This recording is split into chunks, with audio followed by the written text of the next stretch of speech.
जय हिंद दोस्तों। तो आज हम फिर से समग्र भारतीय राज्य व्यवस्था यानी शुरू करते हैं। तो इससे पहले वीडियो में हमने 73 क्वेश्चन पढ़े थे। तो आज हम फिर से 74 नंबर क्वेश्चन से शुरू करते हैं वही एनर्जी के साथ। तो शुरू करते हैं 74 नंबर क्वेश्चन कि वर्तमान में भारतीय संविधान में कुल कितनी अनुसूचियां है। इसका सही आंसर हो जाएगा सी यानी 12 है। कितना है? 12। अगला क्वेश्चन है, इसको मिलान कौन सा मिलान जो है गलत है? कौन सी मिलान जो है गलत है? तो इसका सही आंसर हो जाएगा बी। राज्यसभा में प्रतिनिधि यानी 5वीं अनुसूची में है तो ये जो है गलत है। तो सही है कि पदाधिकारियों का वेतन 2य अनुसूची में है। केंद्र एवं राज्य के बीच शक्तियों का बंटवारा 7वीं अनुसूची में है। ये जो है सही है। अगला क्वेश्चन है, इसको मिलाना है कि इधर अनुसूचियां हैं और इधर संबंधित विषय है। तो इसका मिलान करेंगे इसको। सही आंसर है डी यानी 1 का 3 यानी 8वीं अनुसूची में जो है 8वीं अनुसूची में राष्ट्रीय भाषाओं की सूची है। अगला है बी का 1 यानी 9वीं अनुसूची में जो है इसमें जो है इस संविधान में सम्मिलित अधिनियम न्यायालय के अधिकार क्षेत्र के बाहर। सी का 2 सी का 2 यानी 10वीं अनुसूची में क्या है? दल बदल विरोधी कानून। और 11वीं अनुसूची में क्या है? तो पंचायती राज व्यवस्था का प्रावधान। अगला क्वेश्चन है, इसमें भी मिलान करना है कि प्रशासनिक उपबंध है और इधर अनुसूचियां हैं। तो इसका सही आंसर हो जाएगा बी। इसका सही आंसर हो जाएगा बी यानी 1 का 4 असम, मेघालय, त्रिपुरा और मिजोरम के जनजातीय क्षेत्र ये जो है 6वीं अनुसूची में है। बी का 3 यानी अखिल भारतीय सेवाएं जो है ये 7वीं अनुसूची में है। सी का 1 यानी CAG ये जो है दूसरी अनुसूची में है। D का 2 अनुसूची क्षेत्र तथा अनुसूचित जनजातीय का प्रशासन और नियंत्रण जो है ये 5वीं अनुसूची में है। अगला क्वेश्चन है कि संघ सूची या राज्य सूची भारत के संविधान की किस अनुसूची की में दी गई है?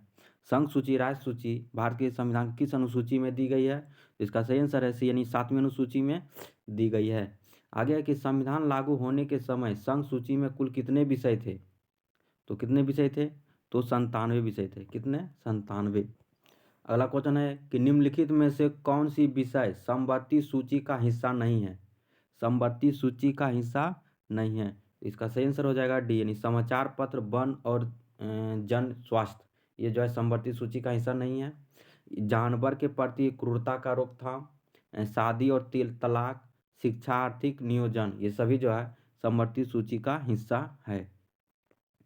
आगे है कि निम्नलिखित में से कौन से विषय संघ सूची के अंतर्गत आते हैं?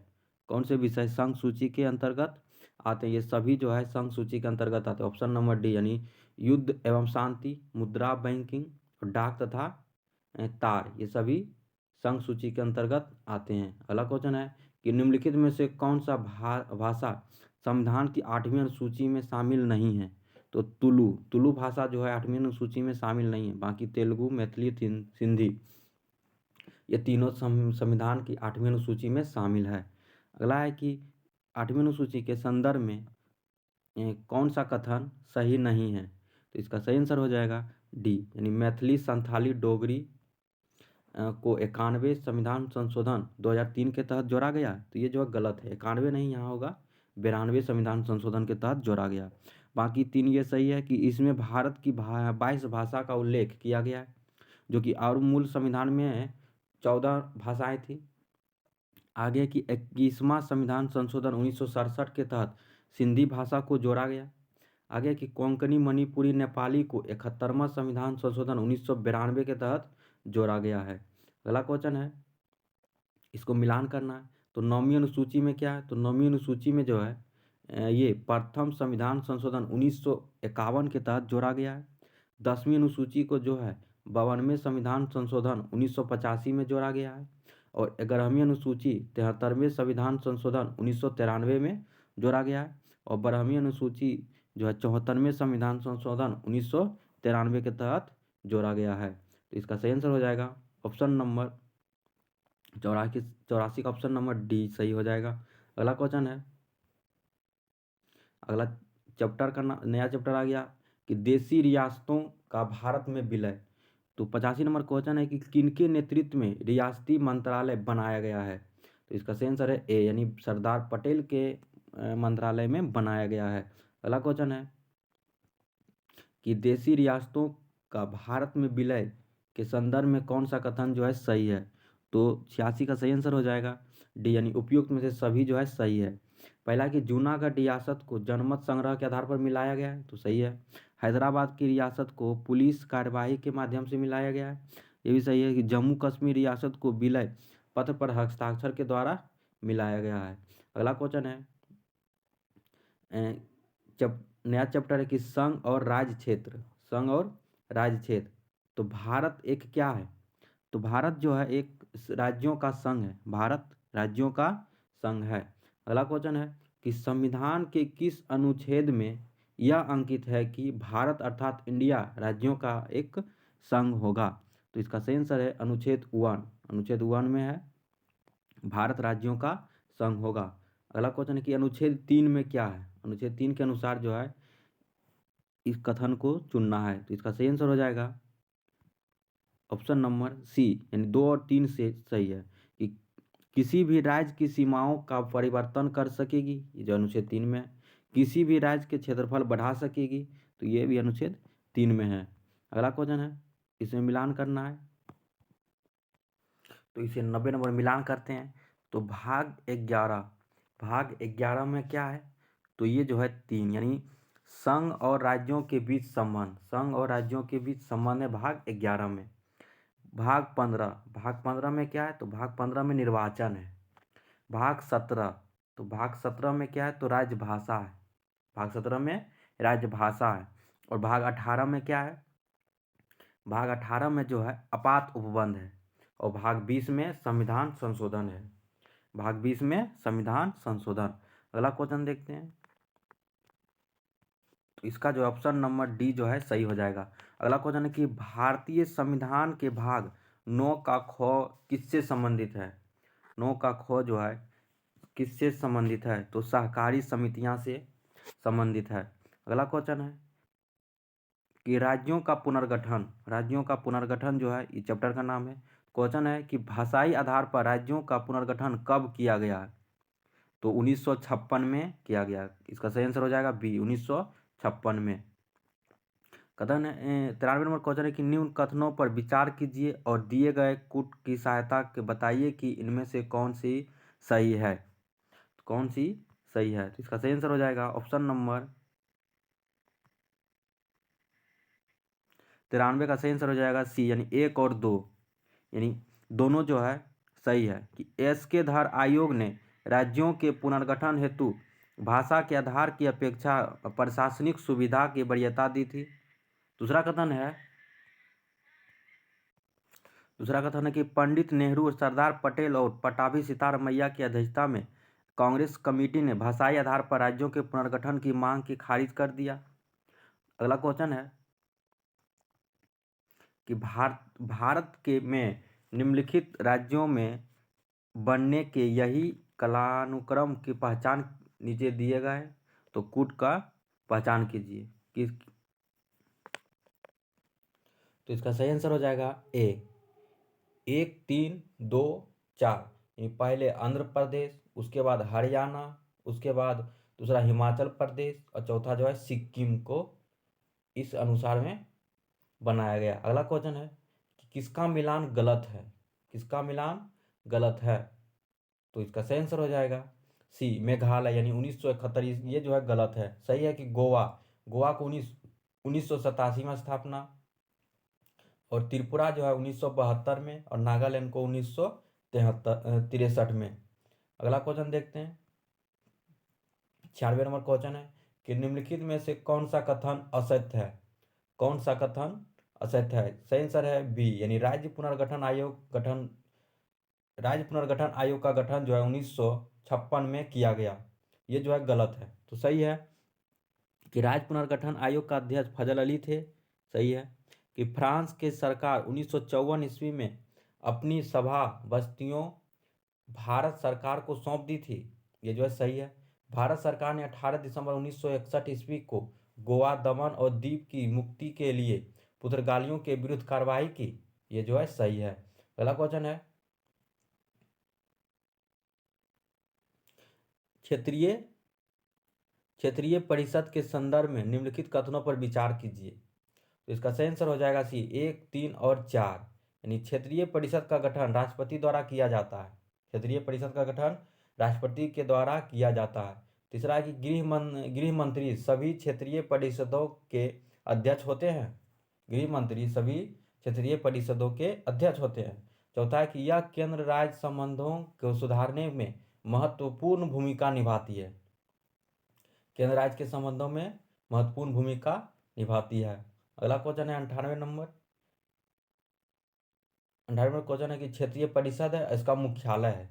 तो इसका सही आंसर हो जाएगा डी, ऑप्शन नंबर डी, एक का एक।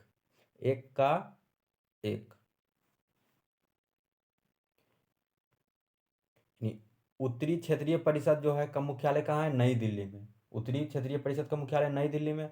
मध्यवर्ती क्षेत्रीय परिषद का मुख्यालय इलाहाबाद में। पूर्वी क्षेत्रीय परिषद का मुख्यालय कोलकाता में। और पश्चिमी क्षेत्रीय परिषद का मुख्यालय मुंबई में। और दक्षिणी क्षेत्रीय परिषद का मुख्यालय कहाँ पे? तो चेन्नई में। अगला क्वेश्चन देखते हैं कि पूर्वोत्तर परिषद में सिक्किम को कब सम्मिलित किया गया?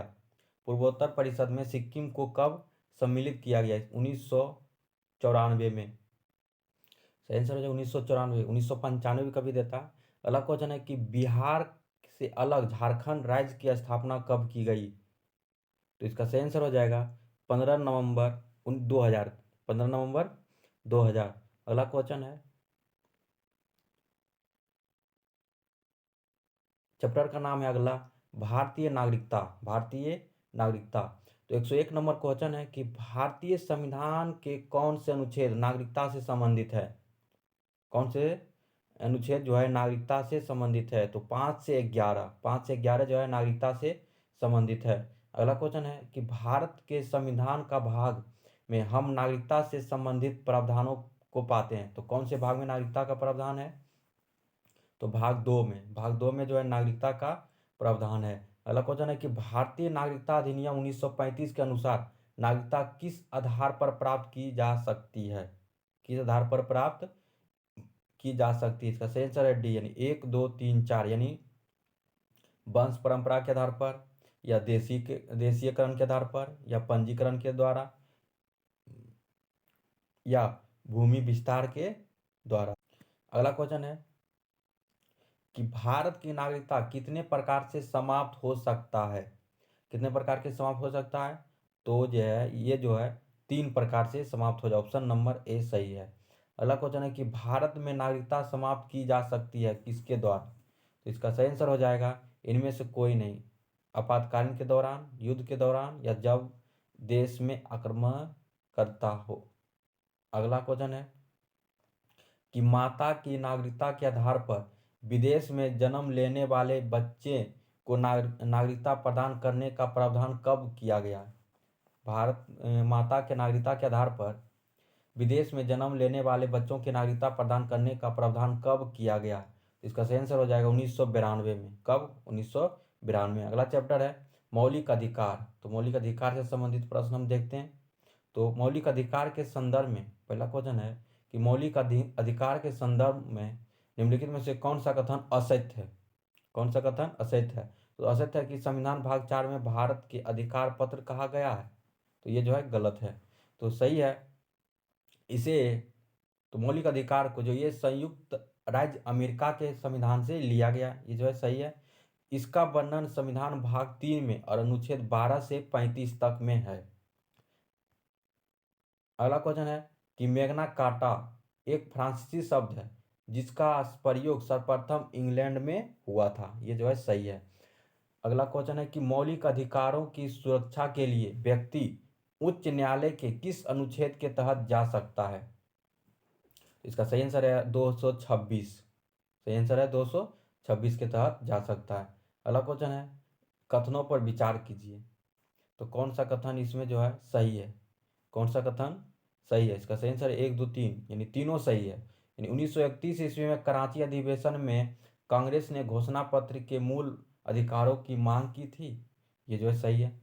दूसरा कथन है कि मूल अधिकारों के प्रारूप जवाहरलाल नेहरू ने बनाया था, ये भी सही है। तीसरा है कि इस अधिवेशन की अध्यक्षता सरदार वल्लभ भाई पटेल ने की। अगला क्वेश्चन है कि मिलान करें, इसको मिलान करना है हमको।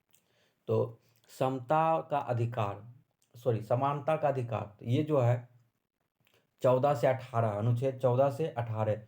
दूसरा है स्वतंत्रता का अधिकार, तो ये जो है अनुच्छेद स्वतंत्रता का अधिकार अनुच्छेद 19 से 22 है। शोषण के विरुद्ध अधिकार, शोषण के विरुद्ध अधिकार, इसका सही आंसर हो जाएगा अनुच्छेद 23 से 24। अगला क्वेश्चन है धार्मिक स्वतंत्रता का अधिकार, तो इसका सही आंसर हो जाएगा अनुच्छेद 28 से 25 से 28 होगा। शिक्षा एवं संस्कृति का अधिकार, शिक्षा एवं संस्कृति का अधिकार, ये जो है अनुच्छेद 29 से 30 होगा।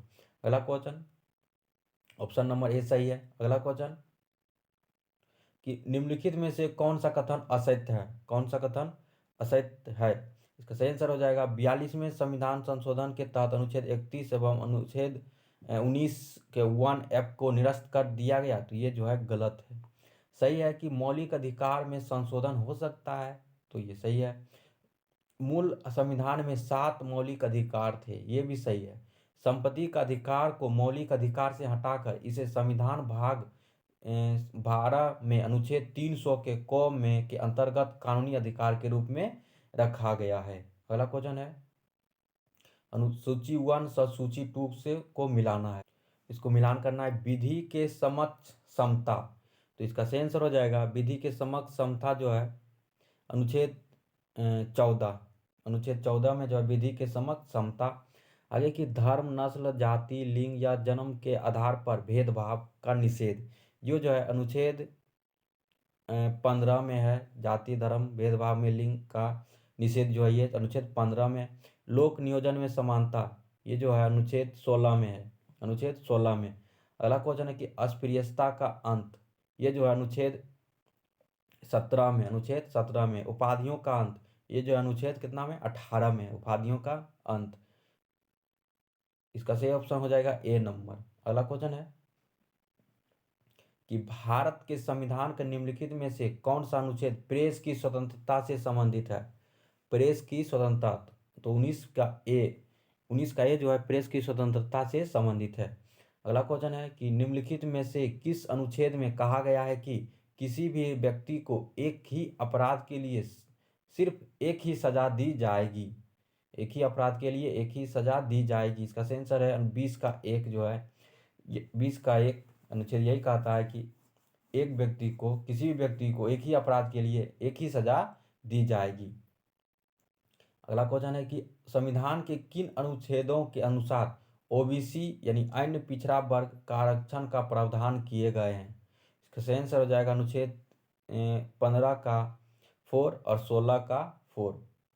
अगला क्वेश्चन है कि भारतीय संविधान के किस निम्नांकित अनुच्छेदों में से कौन सा एक लोक नियोजन के विषय में भारत के सभी नागरिकों के अवसर की समानता की प्रत्याभूति प्रदान करता है। सही आंसर हो जाएगा अवसर की समानता, अनुच्छेद 16 का आई, अनुच्छेद 16 का 2, ये जो है सही है।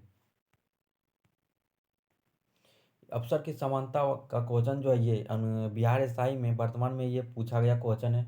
शिफ्ट दूसरा का क्वेश्चन है। अगला क्वेश्चन देखते हैं कि भारतीय संविधान का अनुच्छेद 22 में वर्णित कुछ दशाओं का गिरफ्तारी और निरोध के संरक्षण के संबंध में निम्नलिखित में से कौन सा कथन सही है, तो इसका सही आंसर हो जाएगा कौन सा कथन सही है, इसमें बताना है। तो ये जो सभी जो है सही है, तो है कि क्या कि गिरफ्तारी के कारण शीघ्रता से जानने की अधिकार है, गिरफ्तारी का कारण शीघ्रता से जानने का अधिकार है।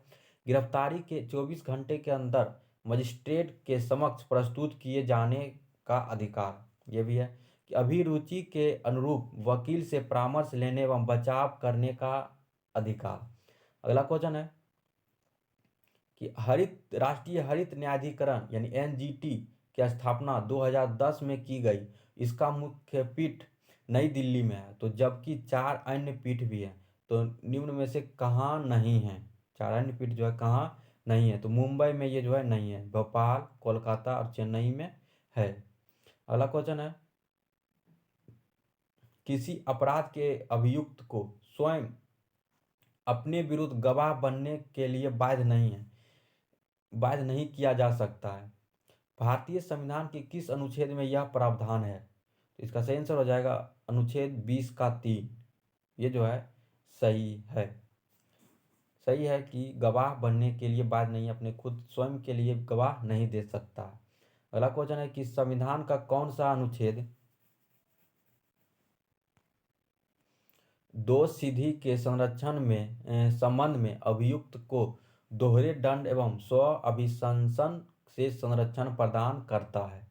तो इसका सही आंसर हो जाएगा 120 का डी, अनुच्छेद 20 जो है इसका सही है, दोषसिद्धि में संरक्षण। इसका सही आंसर है option number D. Option number D. अनुच्छेद 19 में क्या है? तो अनुच्छेद 19 में है अभिव्यक्ति की स्वतंत्रता। अभिव्यक्ति की स्वतंत्रता। अनुच्छेद 22 में क्या है? तो अनुच्छेद 22 में गिरफ्तारी से संरक्षण। गिरफ्तारी से संरक्षण। अनुच्छेद 21 में क्या है? तो अनुच्छेद 21 में है कि प्राण एवं दैहिक स्वतंत्रता अनुच्छेद 21 में है। अगला क्वेश्चन है, किसी भी व्यक्ति के एक ही अपराध के लिए एक ही बार से अधिक अभियोजित और दंड नहीं किया जाएगा। अपराधों के लिए दोषसिद्धि के संबंध में उपरोक्त संरक्षण किस अनुच्छेद के अंतर्गत दिया गया है? तो इसका सही आंसर है बी, यानी अनुच्छेद 20 में जो है 20 में जो है किसी भी व्यक्ति को एक ही अपराध के लिए एक बार से अधिक अभियोजित और दंड नहीं किया जाएगा। अनुच्छेद 19 में क्या है? तो अनुच्छेद 19 में अभिव्यक्ति की स्वतंत्रता। अनुच्छेद 22 में क्या है? तो 22 में गिरफ्तारी से संरक्षण। अनुच्छेद 21 में क्या है? तो 21 में प्राण एवं दैहिक स्वतंत्रता। अगला क्वेश्चन है कि बंदी बनाए गए व्यक्ति के मौलिक अधिकार के रक्षा किस अनुच्छेद से प्रदत्त है? बंदी बनाए गए व्यक्ति के मौलिक अधिकारों के रक्षा किस अनुच्छेद से प्रदत्त है? तो इसका सही आंसर हो जाएगा अनुच्छेद 22। अनुच्छेद 22। अगला क्वेश्चन है, अनुच्छेद 15 में क्या है? तो जाति, धर्म, भेदभाव, लिंग जो है इसका निषेध करना। अनुच्छेद 17 में क्या है? तो अस्पृश्यता का अंत है। अनुच्छेद 21 में क्या है? तो प्राण एवं दैहिक स्वतंत्रता। अगला क्वेश्चन है कि भारतीय संविधान के किस अनुच्छेद में विधि की सम्यक प्रक्रिया के सिद्धांत के शामिल किया गया है? तो विधि की सम्यक प्रक्रिया को शामिल किया गया है। इसका सही आंसर हो जाएगा अनुच्छेद 21।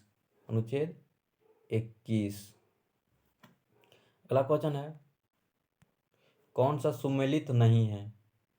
इसका सही आंसर हो जाएगा अनुच्छेद डी जो है सुमेलित नहीं है। शिक्षण संस्थानों स्थापना और प्रशासन अल्पसंख्यक वर्गों का अधिकार, ये जो है सम्मिलित नहीं है। सम्मिलित है कि अनुच्छेद 23 में है कि मानव के दुर्व्यापार एवं बलात्श्रम का प्रतिबंध। अनुच्छेद 24 में क्या है कि कारखानों आदि में बालकों का नियोजन का प्रतिषेध। अनुच्छेद 26 में क्या है कि धार्मिक कार्यों के प्रतिबंध की स्वतंत्रता। अगला क्वेश्चन कि धार्मिक स्वतंत्रता के अधिकार के प्रावधान के अंतर्गत सम्मिलित है। धार्मिक स्वतंत्रता के अधिकार की कौन सा सम्मिलित है? तो इसका सही आंसर हो जाएगा अनुच्छेद कौन सा उत्तर सही है? तो ऑप्शन नंबर ए 1, 2, 3। धर्म के प्रचार करने का अधिकार, ये जो है सही है। सिखों को कृपाण धारण करने एवं रखने का अधिकार, ये भी सही है। और राज्यों के समाज सुधारक विधि निर्माण का अधिकार, ये भी सही है। अगला क्वेश्चन कि कौन सा सुमेलित सही है? निम्नलिखित में से कौन सा सुमेलित सही है? तो इसका सही आंसर हो जाएगा ऑप्शन नंबर डी जो है, ये जो है सुमेलित सही है। मानव संसाधनों की स्थापना तथा प्रशासन करने का अल्पसंख्यक, अनुच्छेद 31 में ये सही है। सॉरी ये जो है गलत है। ये जो है गलत है। सही है, यहाँ पे नहीं होना चाहिए। यहाँ पे कौन सा सम्मिलित नहीं है? तो सही है कि मानव के दुर्व्यवहार तथा बलात्श्रम का प्रतिबंध, ये जो अनुच्छेद 23 में ये सही है। अल्पसंख्यक वर्गों के हितों का संरक्षण, ये भी 29 अनुच्छेद सही है। कि संवैधानिक उपचारों का अधिकार, ये भी अनुच्छेद 32 सही। ये जो है गलत है, यहाँ नहीं लिखना चाहिए था इनको।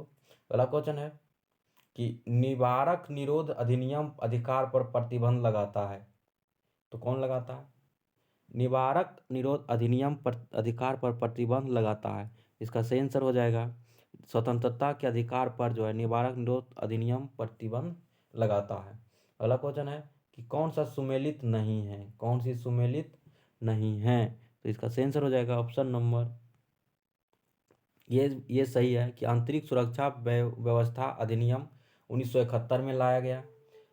विदेशी मुद्रा संरक्षण का तस्करी निरोध अधिनियम 1974 में लाया गया।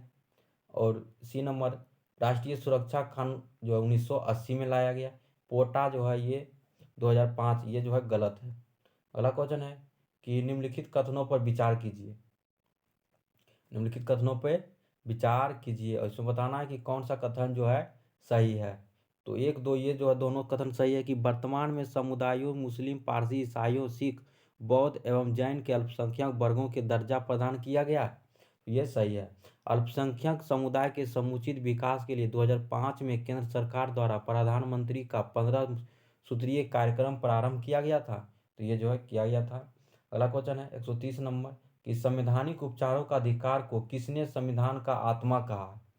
संवैधानिक उपचारों का अधिकार को किसने संविधान का आत्मा कहा है। इसका सही आंसर हो जाएगा सी, यानी बाबा साहेब। किसने कहा, बाबा साहेब। अगला अगला क्वेश्चन है कि निम्नलिखित में से कौन सा अधिकार भारतीय संविधान के अनुच्छेद 32 के अंतर्गत किए जा सकते हैं। अनुच्छेद 32 के अंतर्गत किए जा सकते हैं। इसका सही आंसर है मौलिक अधिकार, मौलिक अधिकार के अंतर्गत। अगला क्वेश्चन है कि मौलिक अधिकारों को लागू करने के लिए निम्नलिखित में से कौन सी न्यायालय द्वारा जारी की जा सकती है। मौलिक अधिकार लागू करने के लिए निम्न में से कौन सी न्यायालय द्वारा जारी की जा सकती है। तो इसका सही आंसर है समादेश, यानी रीट, रीट जारी कर सकता है। अगला क्वेश्चन है कि सुमेलित कारण, इधर रीट है, इधर शब्दार्थ शाब्दिक अर्थ है, किसका सही शब्द सही है। अगला क्वेश्चन, इसका सही आंसर देखते हैं। तो इस 133 का सही आंसर है बी, 1 का 4। निबंधी प्रत्यक्षीकरण का शाब्दिक अर्थ जो होता है ये सशरीर उपस्थित, क्या होता है, बंदी प्रत्यक्षीकरण का शाब्दिक अर्थ होता है सशरीर उपस्थित। बी का 3, यानी परमादेश, परमादेश का जो है शाब्दिक अर्थ जो होता है हम आदेश देते हैं, क्या होता है, हम आदेश देते हैं। उत्प्रेषण, तो उत्प्रेषण का शाब्दिक अर्थ होता है ये पुण्यता सूचित कीजिए, पुण्यता सूचित कीजिए। प्रतिषेध, तो प्रतिषेध का शाब्दिक अर्थ होता है अधीनस्थ न्यायालय का लेख, अधीनस्थ न्यायालय का लेख। और अधिकार परीक्षा का शाब्दिक अर्थ होता है किस अधिकार से, क्या होता है, किस अधिकार से। अगला क्वेश्चन है कि व्यक्ति स्वतंत्रता के लिए निम्नलिखित में से कौन सी रिट याचिका दायर की जा सकती है। व्यक्ति जो है स्वतंत्रता के लिए निम्नलिखित में से कौन सी रिट याचिका दायर की जा सकती है। 134 का सही आंसर है सी, यानी हेबियस कॉर्पस, हेबियस कॉर्पस। अगला क्वेश्चन है कि व्यक्ति, निगम अथवा अधीनस्थ अधिकरण जिस कार्य को करने के लिए आबुध है तो उस कार्य के करने के लिए जारी करने वाली रिट कौन सा है। तो इसको 135 का सही आंसर है यानी परमादेश। कौन सी है, तो परमादेश। अगला क्वेश्चन है कि नियोक्ता समादेशों में कौन सा समादेश किसी अवैध व्यक्ति से सरकारी पद को बचाने के लिए जारी किया जा सकता है। नियोक्ता समादेशों में कौन सा समादेश किसी अवैध व्यक्ति से सरकारी पद को बचाने के लिए जारी किया जा सकता है। इसका सही आंसर है अधिकार परीक्षा, अधिकार परीक्षा। अगला क्वेश्चन है कि मूल अधिकारों से संबंधित निम्नांकित निर्णयों का सही कालानुक्रम लिखिए। तो 137 का सही आंसर है ए, 4, 1, 2, 3। यानी पहले जो है बेरुबादी बनाम भारत संघ है, उसके बाद गोलकनाथ बनाम पंजाब राज्य, उसके बाद है केशवानंद भारती बनाम केरल, उसके बाद है मिनर्मा मिल्स बनाम भारत संघ। अगला क्वेश्चन है कि 24वां संविधान संशोधन किससे संबंधित है। 24वां संविधान संशोधन किससे संबंधित है, तो मूलभूत अधिकार से संबंधित है, मूलभूत अधिकार से। अगला क्वेश्चन है कि किस रीट के द्वारा किसी भी अधीनस्थ न्यायालय को यह निर्देश दिया जाता है कि वे अपने पास लंबित मुकदमे के न्याय निर्णय के लिए उसे वरिष्ठ न्यायालय को भेजेंगे। तो इसका सही आंसर हो जाएगा यानी उत्प्रेषण, किसके अंतर्गत आएगा, उत्प्रेषण के अंतर्गत। अगला चैप्टर का नाम है कि राज्य के नीति निर्देशक सिद्धांत, राज्य के नीति निर्देशक सिद्धांत। तो इसका 140 नंबर क्वेश्चन है कि राज्य के नीति निर्देशक सिद्धांत तत्वों का उल्लेख भारतीय संविधान के किस भाग में है। इसका सही आंसर हो जाएगा सी, यानी भाग 4 में है। कितना है? भाग 4 में है। अगला क्वेश्चन है कि भारतीय संविधान के किस अनुच्छेद में राज्य का नीति निर्देशक तत्वों का उल्लेख है। भारतीय संविधान के किस अनुच्छेद में राज्य का नीति निर्देशक तत्वों का सिद्धांत का उल्लेख है। तो इसका सही आंसर हो जाएगा ऑप्शन नंबर सी, यानी 36 से 51 तक जो है, ऑप्शन नंबर सी, यानी 36 से 51 तक जो भारत राज्य के नीति निर्देशक तत्व है।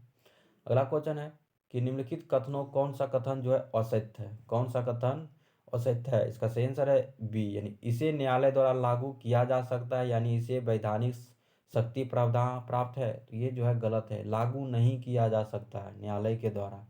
सही है कि इसकी प्रेरणा आयरलैंड के संविधान से मिली है। तो ये जो सही है। संविधान के कल्याणकारी राज्यों के संकल्पना का समादेश राज्य के नीति निर्देशक तत्वों से मिलता है, किया जा गया है। सही बात है। कल्याणकारी राज्यों का उद्देश्य सामाजिक और आर्थिक प्रजातांत्रिक की स्थापना करना होता है। तो ये जो है सही है। अगला क्वेश्चन है कि भारत सरकार अधिनियम 1935 में अंतर्विष्ट अनुदेश प्रपत्र इंस्ट्रूमेंट ऑफ इंस्ट्रक्शन को वर्ष 1950 में भारत के संविधान में किस रूप में समाविष्ट किया गया है। तो इसका सही आंसर है सी, यानी भारत सरकार के कार्य का संचालन। भारत सरकार के कार्य का संचालन, इसमें मिलान करना है। कौन सा मिलान जो है गलत है? कौन सा मिलान गलत है? तो गलत को चुनना है। तो ऑप्शन नंबर सी, यानी प्रस्तुति सहायता से उपबंध, ये जो है अनुच्छेद 41, ये जो है गलत है। अगला क्वेश्चन है कि ये सही है कि राज्य लोक कल्याण की अभिव्यक्ति, ये जो है अनुच्छेद 38 में राज्य लोक कल्याण की अभिवृद्धि। धन का समान वितरण अनुच्छेद 39 के गो में है। मजदूरी कुटीर उद्योग प्रोत्साहन अनुच्छेद कितना में? तो 43 में। प्रस्तुति सहायता उपबंध यानी अनुच्छेद, ये जो है अनुच्छेद 42 में, अनुच्छेद 42 में। अगला क्वेश्चन है कि 42वें संविधान संशोधन किस अनुच्छेद के अंतर्गत नीति निर्देशक सिद्धांत जोड़े गए हैं। तो 42वें संविधान संशोधन के तहत किस नीति निर्देशक सिद्धांत को जोड़े गए हैं। तो डी, यानी उपयुक्त में से सभी को जोड़े गए। 39 को भी जोड़ा गया है, 43 के को भी जोड़ा गया है, और 48 के को भी जोड़ा गया है। अगला क्वेश्चन है 15 अगस्त 1995 में प्रभाव में आया राष्ट्रीय सामाजिक कार्यक्रम भारतीय संविधान के किस अनुच्छेद के प्रावधानों की पूर्ति करता है। 15 अगस्त 1995 से प्रभाव में आया राष्ट्रीय सामाजिक कार्यक्रम भारतीय संविधान की किस अनुच्छेद के प्रावधानों की पूर्ति करता है। तो इसका सही आंसर है अनुच्छेद 41। अनुच्छेद 41। अनुच्छेद 42 में प्रस्तुति सहायता का उपबंध, और अनुच्छेद 45 में क्या है? तो 45 में कि 6 वर्ष से कम आयु के बच्चों के लिए स्वास्थ्य पर ध्यान रखना और उसे निःशुल्क शिक्षा का प्रदान करना सरकार की काम है। और अनुच्छेद 46 में क्या है? तो 46 में कि SC ST का आरक्षण। अगला क्वेश्चन है, इसे मिलान करना है, इसको विषय और अनुच्छेद, तो इसको मिलान करना है। तो ग्राम पंचायत का गठन, सही आंसर है ग्राम पंचायत का गठन जो है अनुच्छेद 40 में है। और काम करने का अधिकार अनुच्छेद 41 में है। काम करने का अधिकार अनुच्छेद 41 में। समान नागरिकता संहिता, ये जो अनुच्छेद 44 में है। और कृषि एवं पशुपालन का संगठन, ये जो है अनुच्छेद 48 में है। अगला क्वेश्चन है, तो इसका ऑप्शन जो है ए नंबर ऑप्शन सही हो जाएगा। अगला क्वेश्चन है कि निम्नलिखित में से कौन सा एक राज्य के नीति निर्देशक तत्वों में नहीं है। कौन सा एक राज्य के नीति निर्देशक तत्वों में नहीं है। तो अस्पृश्यता का अंत का उन्मूलन जो है नीति निर्देशक तत्व में नहीं है। अगला क्वेश्चन है कि निम्नलिखित में से किसने नीति निर्देशक सिद्धांतों को बैंक की सुविधा अनुसार देय उत्तर दिनांकित चेक कहा जा गया है। तो चेक किसने कहा है? नीति निर्देशक तत्व को दिनांकित चेक कहा, तो किसने कहा है? तो डी, KT शाह ने कहा है, KT शाह।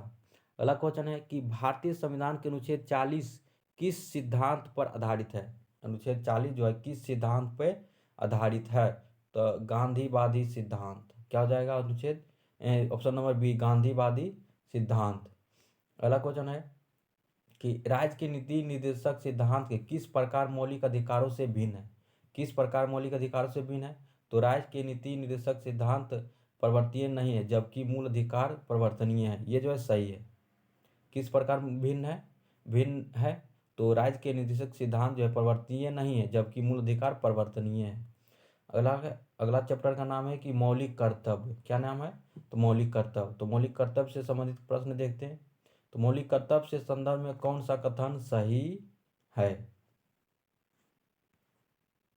तो पहला कथन कि सरदार स्वर्ण सिंह समिति की अनुशंसा पर संविधान 44वें संविधान संशोधन द्वारा संविधान में जोड़ा गया है, मौलिक कर्तव्य। दूसरा कथन है कि भाग 4 के क में अनुच्छेद 51 का क में तहत रखा गया, ये सही है। कि 11वें मौलिक कर्तव्य 86वां संविधान संशोधन 2002 के तहत जोड़ा गया, तो ये भी सही है। यानी अनुच्छेद ऑप्शन नंबर बी सही है। 2 और 3 सही, ए नंबर सही नहीं है। अगला क्वेश्चन कि वर्तमान में संविधान के कुल कितने मूल कर्तव्यों का उल्लेख है? कितने मौलिक मूल कर्तव्य का उल्लेख है? इसका आंसर है सी, यानी 11। कितना है? 11। अगला क्वेश्चन है कि भारतीय संविधान के मूल कर्तव्यों को शामिल करने का विचार किस देश के संविधान से लिया गया है? तो रूस के संविधान से लिया गया, ऑप्शन नंबर डी। अगला क्वेश्चन है कि निम्नलिखित में से कौन सा तत्व भारतीय संविधान के भाग 4 के ए के मूल कर्तव्य से वर्णित नहीं है? तो 155 का सही आंसर है नहीं है।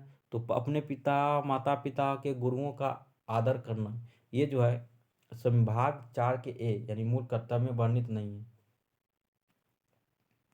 और ये वर्णित है कि राष्ट्रीय ध्वज का आदर करना, भारत के सभी लोगों के मध्य भाईचारा का प्रभाव विकसित करना, और आगे कि हमारी समग्र संस्कृतियों के मूल्यवान धरोहर की रक्षा करना।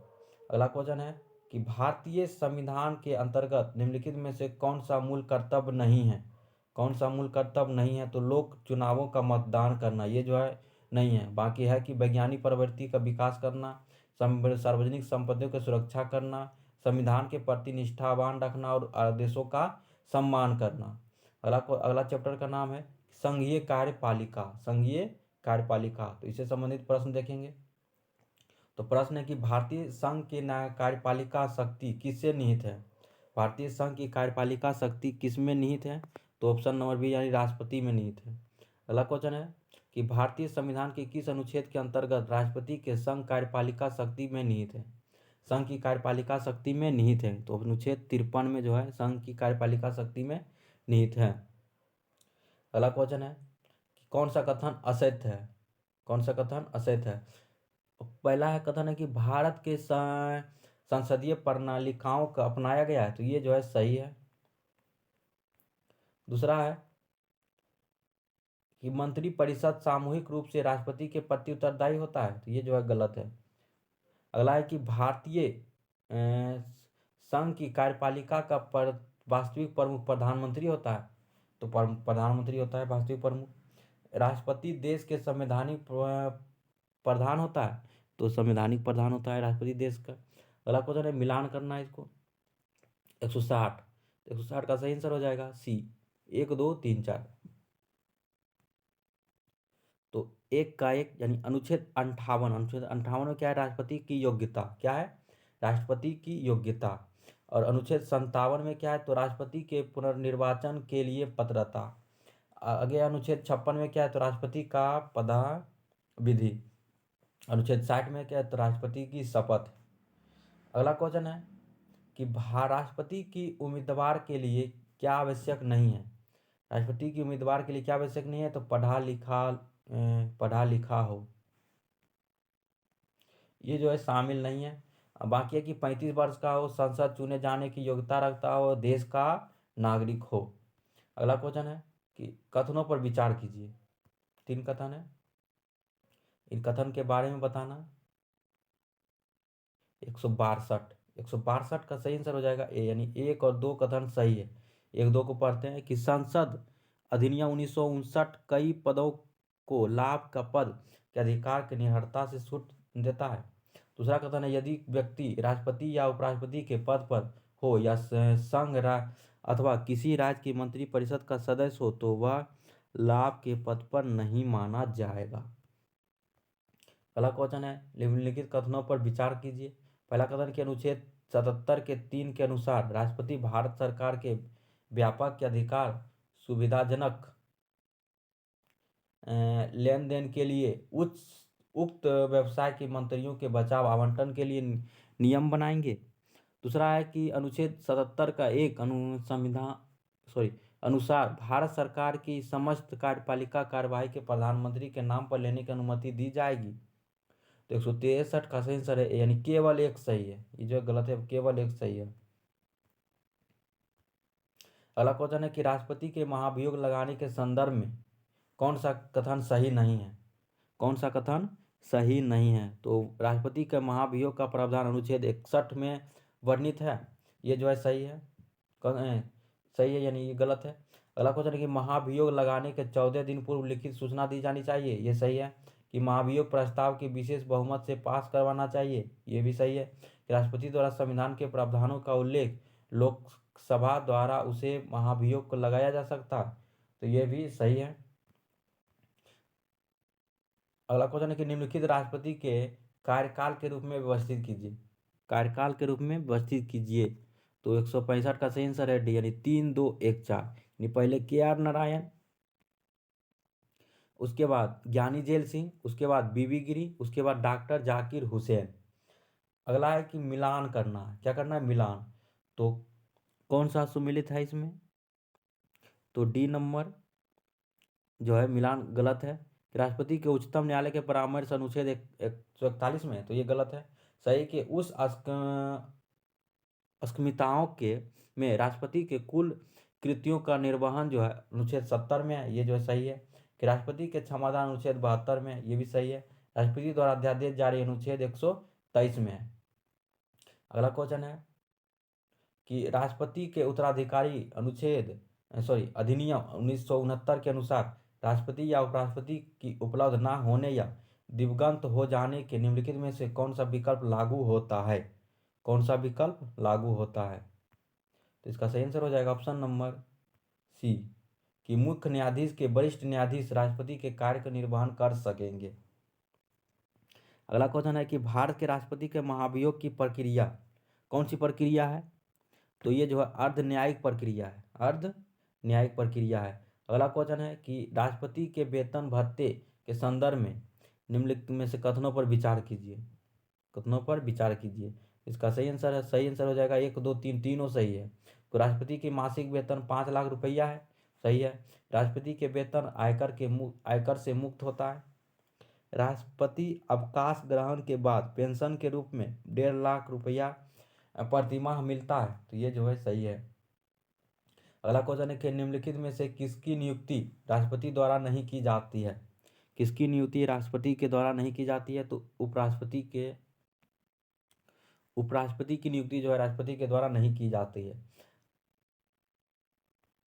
बाकी प्रधानमंत्री की नियुक्ति राष्ट्रपति के द्वारा, CAG का नियुक्ति राष्ट्रपति के द्वारा, राज्यपाल की नियुक्ति राष्ट्रपति के द्वारा की जाती है। अगला क्वेश्चन है कि संविधान के अनुसार इनमें से कौन सा राष्ट्रपति की विधायी शक्ति नहीं है?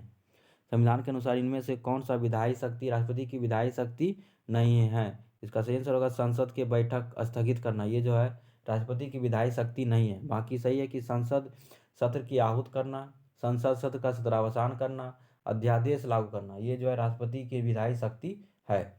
अगला क्वेश्चन है कि राष्ट्रपति द्वारा संसद में कितने सदस्यों को मनोनीत किया जाता है? राष्ट्रपति द्वारा संसद में कितने सदस्यों को मनोनीत किया जाता है? तो 12। कितना मनोनीत किया जाता है? तो 12। अगला क्वेश्चन है कि भारतीय संविधान के किस अनुच्छेद के अनुसार राष्ट्रपति राज्यसभा में 12 सदस्यों को मनोनीत कर सकता है? तो कितना हो जाएगा? तो ये जो है 173 का सही आंसर हो जाएगा डी, यानी 80 का 3। अगला क्वेश्चन है संविधान में लोकसभा में एंग्लो इंडियन समुदाय के प्रतिनिधित्व के प्रावधान किस अनुच्छेद के तहत किया गया था? तो सही आंसर हो जाएगा अनुच्छेद 331। अनुच्छेद 331 के तहत एंग्लो इंडिया समुदाय के प्रतिनिधित्व का प्रावधान किया गया। अगला क्वेश्चन है कौन सा कथन सत्य है? कौन सा कथन सत्य है। 175 का सही आंसर है डी, उपयुक्त में से सभी सत्य है। सत्य है क्या? तो सैन्य बलों की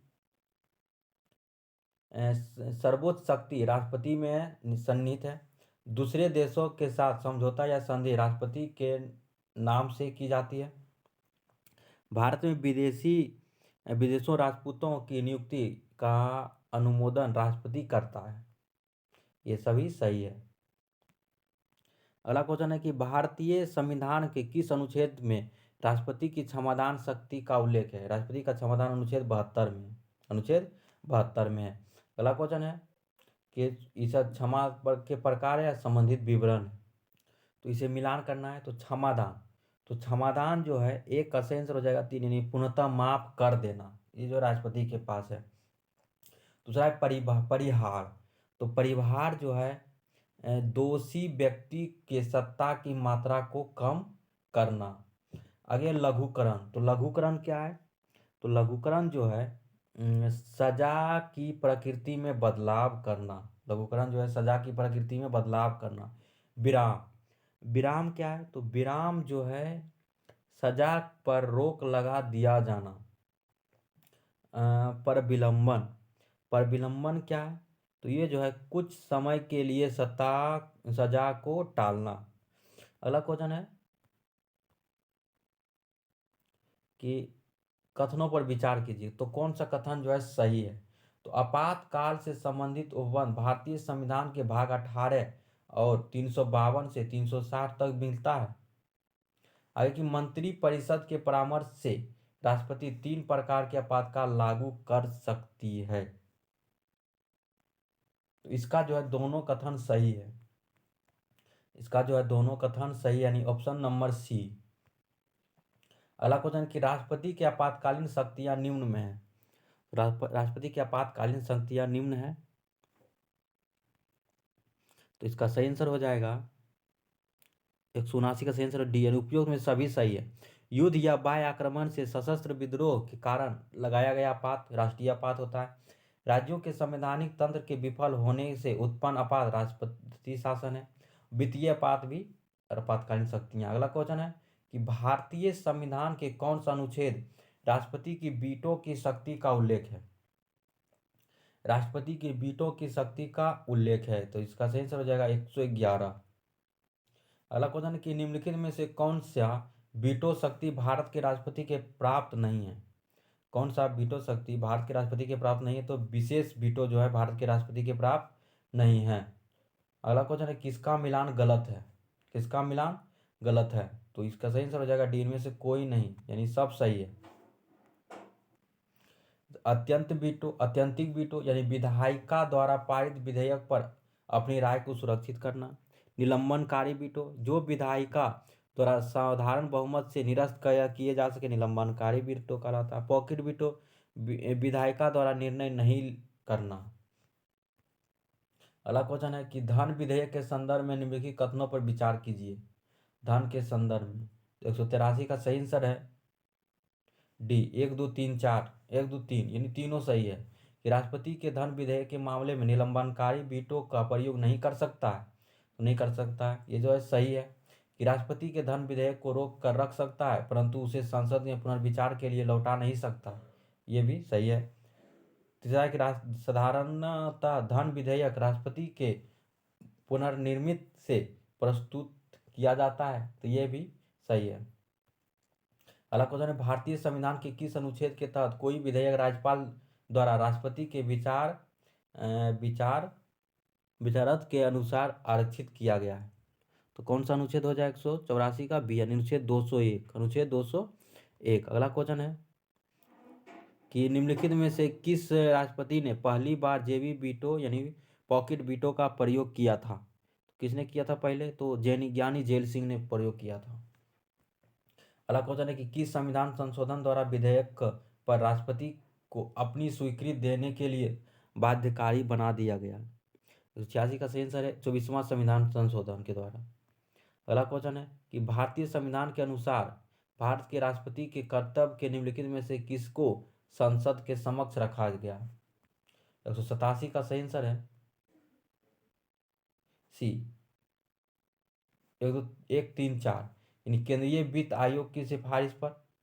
तीसरा है कि नियंत्रक महालेखा परीक्षक की रिपोर्ट। और चौथा है कि राष्ट्रीय अनुसूचित जाति और राष्ट्रीय जनजाति का रिपोर्ट। अगला क्वेश्चन है कि कौन सा कथन असत्य है, कौन सा कथन असत्य है। तो 188 का सही आंसर है बी, ये जो है असत्य है कि बीबी गिरी डॉक्टर जाकिर हुसैन के निर्वाचन के समय दूसरे चक्र मतगणना करनी पड़ी, ये जो है गलत है। सही है कि डॉक्टर एस राधाकृष्णन लगातार 2 बार उपराष्ट्रपति तथा 1 बार राष्ट्रपति बने हैं, ये सही है। तीसरा है कि केवल नीलम संजीव रेड्डी राष्ट्रपति हुए जो चुनाव में हार गए और फिर बाद में निर्विरोध चुने गए, ये सही है। तो भारत की प्रथम महिला राष्ट्रपति प्रतिभा देवी सिंह पाटिल है, तो ये भी सही है। अगला क्वेश्चन कि संविधान के उपराष्ट्रपति से संबंधित प्रावधान किस देश से संबंधित संविधान का ग्रहण किया गया है। तो उपराष्ट्रपति से संबंधित प्रावधान किस देश से लिया गया है, तो ये जो है अमेरिका से लिया गया है। अगला क्वेश्चन है कि भारतीय संविधान के कौन सा अनुच्छेद उपराष्ट्रपति के पद के निरूपित करता है उपराष्ट्रपति के पद को। तो 190 का सही आंसर है अनुच्छेद 63 को जो है राष्ट्रपति के पद को निरूपित करता है। अगला क्वेश्चन है कि उपराष्ट्रपति से संबंधित अनुच्छेदों के साथ मिलान करें। इसका सही आंसर है ए, यानी 1 का 4। अनुच्छेद 65 में क्या है, अनुच्छेद 65 में है कि राष्ट्रपति के पद खाली रहने पर राष्ट्रपति के रूप में कार्य करेंगे उपराष्ट्रपति। अनुच्छेद 66 में क्या है, तो ए, उपराष्ट्रपति राज्यसभा के पदेन सभापति होता है, ये सही है। अनुच्छेद 67 में क्या है, तो 3 यानी पदावधि है, पदावधि। अनुच्छेद 64 में क्या है, तो निर्वाचन मंडल है, क्या है, तो निर्वाचन मंडल। अगला क्वेश्चन है कि उपराष्ट्रपति के निर्वाचन मंडल में कौन सा शामिल नहीं होता है, कौन सा शामिल नहीं होता है। 192 का सही आंसर 1 और 2 शामिल नहीं होता है। लोकसभा के सभी सदस्य, राज्यसभा के निर्वाचित एवं मनोनीत सदस्य उपराष्ट्रपति के निर्वाचन मंडल में शामिल नहीं होता है। अगला क्वेश्चन है कि उपराष्ट्रपति बनने के लिए योग्यता होनी चाहिए, तो क्या योग्यता होनी चाहिए, तो सभी ये होना चाहिए कि भारत के नागरिक हो, 35 वर्ष से आयु पूर्ण कर चुका हो, वह राज्यसभा के सदस्य बनने की योग्य हो। अगला क्वेश्चन है कि उपराष्ट्रपति को किस प्रक्रिया द्वारा हटाया जा सकता है, किस प्रक्रिया द्वारा, तो राज्यसभा के विशेष बहुमत पारित कर प्रस्ताव जिसमें लोकसभा सहमत हो, इसके द्वारा हटाया जा सकता है। अगला क्वेश्चन है कि उपराष्ट्रपति के चुनाव से जुड़े मामले की सुनवाई करने का अधिकार कितना में अनुच्छेद, तो 195 का सही आंसर है बी, यानी उच्चतम न्यायालय अनुच्छेद 71, उच्चतम न्यायालय अनुच्छेद 71। अगला क्वेश्चन है कि भारत के उपराष्ट्रपति के उनके कार्यकाल के क्रमानुसार व्यवस्थित करें, तो इसको व्यवस्थित करना है तो अनुच्छेद ऑप्शन नंबर सी सही है। पहले 2 डॉक्टर जाकिर हुसैन, उसके बाद 1 GF पाठक, उसके बाद 3 BD जत्ती, उसके बाद 5 मोहम्मद हिदायतुल्लाह, उसके बाद 4 वेंकट रमनी। अगला क्वेश्चन है कि उपराष्ट्रपति के राष्ट्रपति के रूप में कार्य करने की अधिकतम अवधि कितनी होती है। उपराष्ट्रपति को राष्ट्रपति के रूप में कार्य करने की अधिकतम अवधि कितनी होती है, सही आंसर है अधिकतम 6 महीना। कितना होती है, अधिकतम 6 महीना। अगला क्वेश्चन कि भारतीय संविधान के कौन सा अनुच्छेद यह कहता है कि जिस किसी कालावधि में उपराष्ट्रपति राष्ट्रपति के रूप में कार्य करता है तो राज्यसभा के सभापति नहीं कर सकता है, तो कितना है अनुच्छेद 97, अनुच्छेद 97।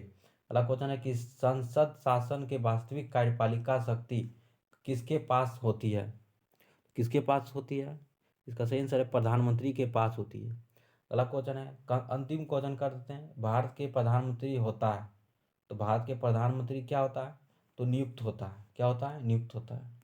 धन्यवाद। अगले क्वेश्चन हम अगले वीडियो में देखेंगे। धन्यवाद।